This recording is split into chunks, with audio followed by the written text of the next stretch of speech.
क्या सच में प्यार अंधा होता है या फिर प्यार में इंसान अंधा हो जाता है?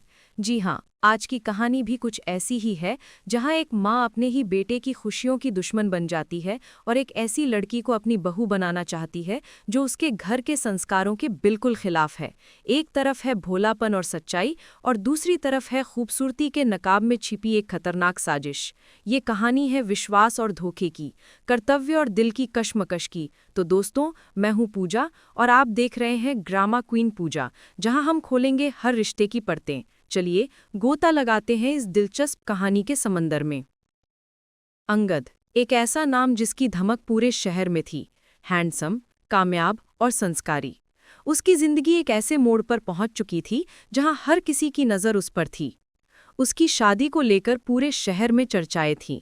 हर किसी की जुबान पर यही सवाल था कि आखिर शहर के सबसे एलिजिबल बैचलर अंगद की शादी किससे होगी। उस मासूम, भोली और दिल से सच्ची वृंदा से, जिसकी सादगी चांद की तरह शीतलता देती थी, या फिर उस खूबसूरत, आत्मविश्वासी और बेहद चालाक मालती से, जिसकी आंखों में अंगद को पाने का जुनून किसी आग की तरह दहकता था। एक ऐसा जुनून जो किसी भी हद तक जा सकता था। घर में माहौल भले ही खुशियों का दिख रहा था, लेकिन अंदर ही अंदर एक भावनात्मक जंग, एक मनोवैज्ञानिक युद्ध छिड़ा हुआ था। तुलसी जी यानी अंगद की मां के आंगन में तैयारियां जोरों पर थीं। घर ऐसा सजा था मानो आसमान से तारे जमीन पर उतर आए हों। दीवारों पर गेंदे और गुलाब के फूलों की मालाएं लटक रही थीं। कोने कोने में पीतल के दिए अपनी रोशनी बिखेर रहे थे और शहनाई की आवाजें पूरे घर में एक पवित्र गूंज पैदा कर रही थीं। लेकिन इस सारी चकाचौंध के बीच तुलसी जी के दिल में एक अजीब सी बेचैनी थी, एक अनजाना सा डर। वो जानती थीं, बहुत अच्छी तरह जानती थीं कि उनके बेटे का जीवनसाथी वही होना चाहिए जो उनके घर के संस्कारों, उनकी पीढ़ियों की परंपराओं और उनकी सोच की नाजुक डोर से मेल खाता हो। और यही एक बात, यही एक कसौटी उन्हें बार बार वृंदा की याद दिला रही थी। वो सादगी भरी लड़की, जिसके चेहरे पर कोई बनावट नहीं थी, जिसकी आंखों में भोलापन था और जिसके दिल में सच्चाई का वास था। वृंदा से मिलते ही तुलसी जी को ऐसा लगा मानो उन्होंने अपनी बेटी को पा लिया हो। लेकिन फिर कहानी में एंट्री हुई मालती की। मालती, जो हर कदम शतरंज के खिलाड़ी की तरह सोच समझकर उठा रही थी। वो जानती थी कि अंगद तक पहुंचने का रास्ता उसकी माँ तुलसी के दिल से होकर जाता है। उसने तुलसी के सामने खुद को एक आदर्श, संस्कारी और आज्ञाकारी लड़की के रूप में ऐसे पेश किया मानो वो किसी देवी का रूप हो।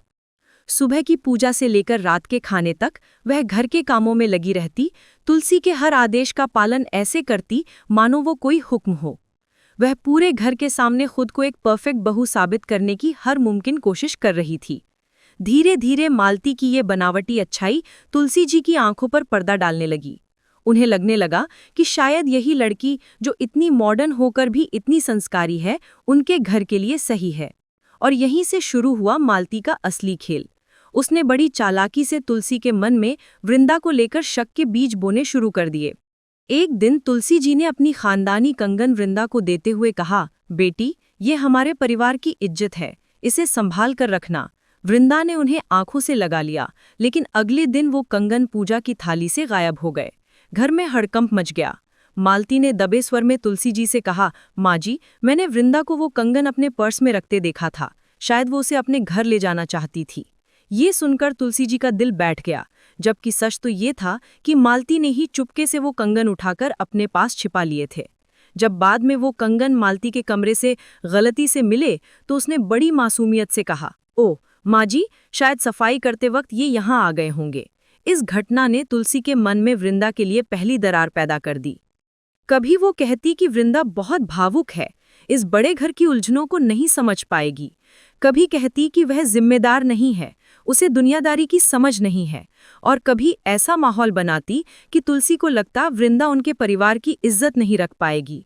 दूसरी तरफ बेचारी वृंदा खुद को समझा रही थी कि अगर प्यार सच्चा है तो एक दिन सच जरूर सामने आएगा।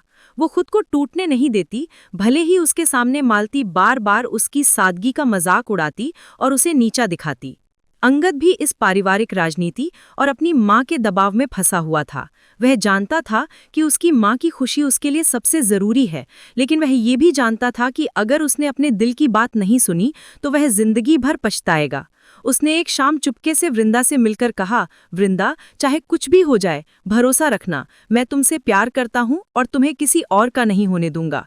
ये वो पल था जिसने वृंदा के टूटते हुए भरोसे को एक बार फिर से जोड़ दिया, लेकिन वो नहीं जानते थे कि उनकी ये मुलाकात भी मालती की नज़रों से छिपी नहीं थी। अब आया शादी का वो दिन जो अंगद और वृंदा के लिए उनकी जिंदगी का सबसे खूबसूरत दिन होना चाहिए था, वो उनके लिए एक भयानक इम्तिहान लेकर आया था। घर में रौनक थी, लेकिन उस रौनक के बीच एक अनजानी बेचैनी थी, एक आने वाले तूफान से पहले की खामोशी। मालती ने अपना आखिरी और सबसे खतरनाक दांव खेला। उसने अपनी एक दूर की बहन रीना को इस साजिश में शामिल कर लिया। शादी की सुबह जब वृंदा तैयार हो रही थी तो मालती एक ग्लास जूस लेकर उसके कमरे में आई। वृंदा, तुम बहुत नर्वस लग रही हो, ये लो, थोड़ा जूस पी लो, अच्छा लगेगा। वृंदा ने मना किया, पर मालती के जोर देने पर उसने जूस पी लिया। उस जूस में नींद की गोलियां मिली हुई थीं। कुछ ही देर में वृंदा गहरी नींद में सो गई। मालती और रीना ने उसे कमरे में बंद कर दिया और खुद दुल्हन का जोड़ा पहनकर लंबा सा घूंघट डालकर तैयार हो गई। वह जानती थी कि घूंघट के पीछे कोई उसका चेहरा नहीं देखेगा। उधर मंडप में शहनाई बज रही थी, मेहमान इकट्ठे हो गए थे और तुलसी जी अपनी होने वाली संस्कारी बहू का इंतजार कर रही थीं। जब मालती घूंघट में मंडप में आई तो तुलसी ने उसकी आरती उतारी और कहा, आज से तुम इस घर की जिम्मेदारी संभालोगी। मालती ने झुककर उनके पैर छुए, लेकिन उसकी आंखों में एक ठंडी जीत की चमक थी। घंटों बाद जब वृंदा की नींद टूटी तो उसने खुद को एक बंद कमरे में पाया। बाहर से शहनाई की आवाज आ रही थी। उसका दिल किसी अनहोनी की आशंका से कांप उठा। उसने दरवाजा पीटा, चिल्लाई, लेकिन कोई मदद के लिए नहीं आया। अपनी पूरी ताकत लगाकर उसने खिड़की का एक छोटा सा शीशा तोड़ा, जिससे उसका हाथ भी जख्मी हो गया, और किसी तरह बाहर निकलकर मंडप की तरफ भागी। तभी दरवाजे के बाहर से एक आवाज आई, रुको। सबने मुड़कर देखा। वहां खड़ी थी वृंदा, अस्त व्यस्त हालत में, फटी हुई साड़ी, हाथ से बहता खून, आंखों में आंसू और चेहरे पर एक अजीब सी दृढ़ता। पूरा माहौल एक पल में थम गया। अंगद का दिल मानो सीने से बाहर आ जाएगा। तुलसी ने हैरानी से पूछा, वृंदा, तुम इस हालत में यहाँ? वृंदा ने कांपती आवाज में कहा, माँ जी, मुझे बस सच कहना है। ये शादी एक धोखा है। इस मंडप में जो बैठी है वो मैं नहीं, मालती है। एक पल के लिए सन्नाटा छा गया। मालती घूंघट के अंदर से चिल्लाई, ये झूठ बोल रही है, ये पागल हो गई है, ये अंगद को मुझसे छीनना चाहती है। लेकिन तभी अंगद की नज़र वृंदा के जख्मी हाथ पर पड़ी। तुलसी ने भी वृंदा की हालत देखी। वृंदा ने रोते हुए कहा, उसने मुझे जूस में कुछ मिलाकर पिलाया और कमरे में बंद कर दिया। ये सुनते ही मालती की साथी रीना घबरा गई। उसे लगा कि अब वो फंस जाएगी। वह सबके सामने रोते हुए गिर पड़ी और उसने मालती की सारी साजिश का पर्दाफाश कर दिया। उसने बताया कि कैसे मालती ने कंगन छिपाए थे, कैसे उसने वृंदा के खिलाफ तुलसी के कान भरे थे और कैसे आज उसे कमरे में बंद कर दिया। सच एक झटके में सबके सामने था। तुलसी जी की आंखों के सामने से बनावटी अच्छाई का पर्दा छा गया। उन्हें मालती की हर मीठी बात, हर झूठा नाटक याद आने लगा। उनका चेहरा गुस्से से लाल हो गया। वे कांपती हुई आगे बढ़ी और सबके सामने मालती के गाल पर एक जोरदार तमाचा जड़ दिया। उसकी आवाज पूरे हॉल में गूंजी, तूने मेरे बेटे की जिंदगी से खिलवाड़ किया है, तूने मेरे भरोसे का कत्ल किया है, निकल जा मेरे घर से।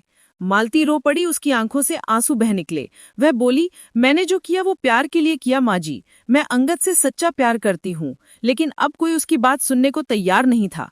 तुलसी ने कठोर स्वर में कहा, प्यार अगर सच्चा होता तो तू छल नहीं करती। तूने सिर्फ इस घर की नहीं, इस रिश्ते की भी बेइज्जती की है। ये प्यार नहीं, तेरा स्वार्थ है। अंगद, जो अब तक खामोश था, सीधा वृंदा के पास गया, उसका हाथ थामा और अपनी माँ की तरफ देखकर बोला, माँ, आज मैं किसी और की जगह अपनी वृंदा को अपनी पत्नी बनाना चाहता हूँ। ये रिश्ता छल पर नहीं, सच्चाई पर टिकेगा। तुलसी ने आंसू पूंछे वृंदा के सिर पर हाथ रखा और पंडित जी से कहा, मंडप वही रहेगा, लेकिन दुल्हन बदलेगी। पूरा घर गवाह बना उस पल का, जब वृंदा, जो कुछ देर पहले टूट चुकी थी, अब उसी मंडप में बैठी थी। शहनाई फिर से बज उठी। अंत में फेरे पूरे हुए और जब अंगद ने वृंदा के माथे पर सिंदूर भरा तो पूरे घर में एक गहरी शांति छा गई। फूलों की खुशबू जैसे अब और भी पवित्र हो गई थी। इस कहानी ने ये साबित कर दिया कि साजिशें और झूठ के पैर ज्यादा लंबे नहीं होते। जीत हमेशा सच्चाई और सच्चे प्यार की ही होती है। मालती को अपनी करनी का फल मिला और वृंदा को उसकी सच्चाई और सब्र का मीठा फल। तो दोस्तों, ये थी आज की कहानी। कैसी लगी आपको? क्या आपके आसपास भी कोई ऐसी मालती है, या फिर आप वृंदा की तरह सच्चाई की ताकत पर यकीन रखते हैं? नीचे कमेंट्स में मुझे जरूर बताइएगा। अगर आपको ये कहानी पसंद आई तो वीडियो को लाइक करना और अपने दोस्तों के साथ शेयर करना बिल्कुल ना भूलें। और हाँ, ड्रामा क्वीन पूजा को सब्सक्राइब जरूर कर लें ताकि आप ऐसी ही मजेदार और मसालेदार कहानियों से जुड़े रहें।